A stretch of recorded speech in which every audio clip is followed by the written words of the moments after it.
Seterusnya, saudara muslimin dan muslimat yang dirahmati Allah sekalian, Syekhul Islam Syekh Zakaria Al-Ansari ketika mensyarahkan Minhajut Tullab, ringkasan kepada Minhajut Talibin oleh Imam Nawawi.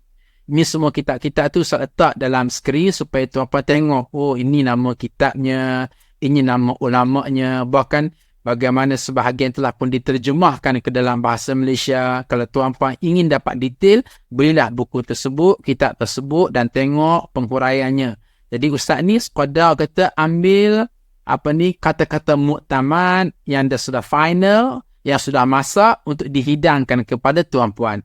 Jadi apa kata menyatakan bahawa adapun menziarahi kubur bukan Muslim dibolehkan.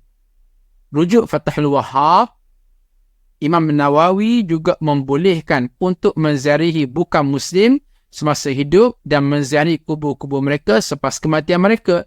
Ini kerana menurut beliau, sekiranya dibolehkan ziarah selepas kematian, maka ziarah semasa hidup lebih diutamakan. Maknanya apa dia?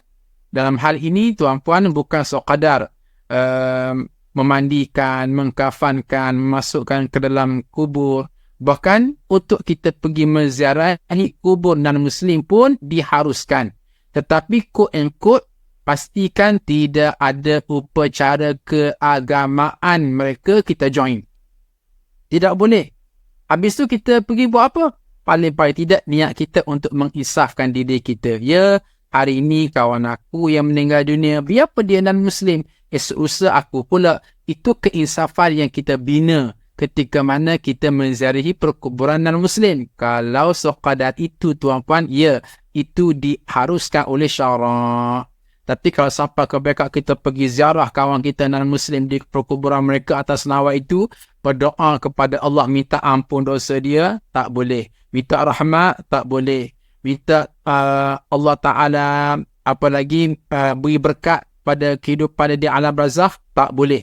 Ini pernah Ustaz syarah pada siri yang lepas, di mana memohon kepada non-Muslim akan keampunan dosa, akan keberkatan, akan rahmat dan kebaikan, akan rahmat, itu adalah tidak diizinkan oleh syarak. 3 perkara ini tidak boleh didoakan kepada non-Muslim. Apa dia? Pertama, minta rahmat. Yang kedua, minta berkat. Yang ketiga, minta keampunan. Adapun nak doa hal-hal yang lain kepada non-Muslim yang masih hidup, minta dia umur panjang ke, minta family dia sihat afiat ke, boleh. Bahkan yang terbaik, minta dia supaya Allah Azza wa Jalla berikan hidayah kepada mereka. Itu yang terbaik. Baik. Saudara muslimin dan muslimat yang dirahmati Allah sekalian.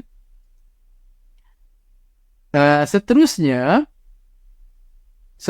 dalam kitab Mughni Muhtaj, Syekh Muhammad Al-Khatib Asy-Syarbini menjelaskan apa dia, dan begitu juga harus orang Islam ziarah kubur kaum kerabatnya yang kafir di sisi kebanyakan ulama. Berkata Syekh Khatib Asy-Syarbini, wa yajuzul muslimi ziyaratu qabri qaribihil kafiri indal aktharin. Artinya, dan harus bagi orang Islam ziarah kubur kaum kerabatnya yang kafir di sisi kebanyakan ulama. Jadi ini adalah mengukuhkan maklumat-maklumat yang telah pun Ustaz sampai sebelum daripada ini.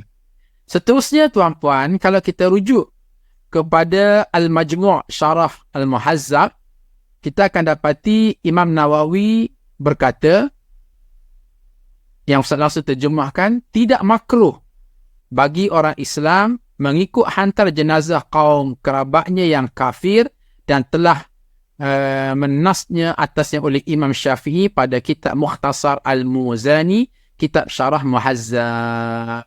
Kesimpulannya apa dia tuan-puan? Kesimpulannya ialah, kalau ditanya boleh ataupun tidak kita sebagai seorang Islam untuk menyelenggarakan kematian non-Muslim. Apa maksud menyelenggarakan kematian non-Muslim? Kita lah yang nak memandikan dia, nak mengkafankan dia, kemudian nak mengebumikan dia. Maka jawapannya diharuskan oleh syarak selama mana tidak bercampur baur dalam hal-hal yang melibatkan keagamaan sebagaimana contoh-contoh yang telah pun Ustaz berikan tadi.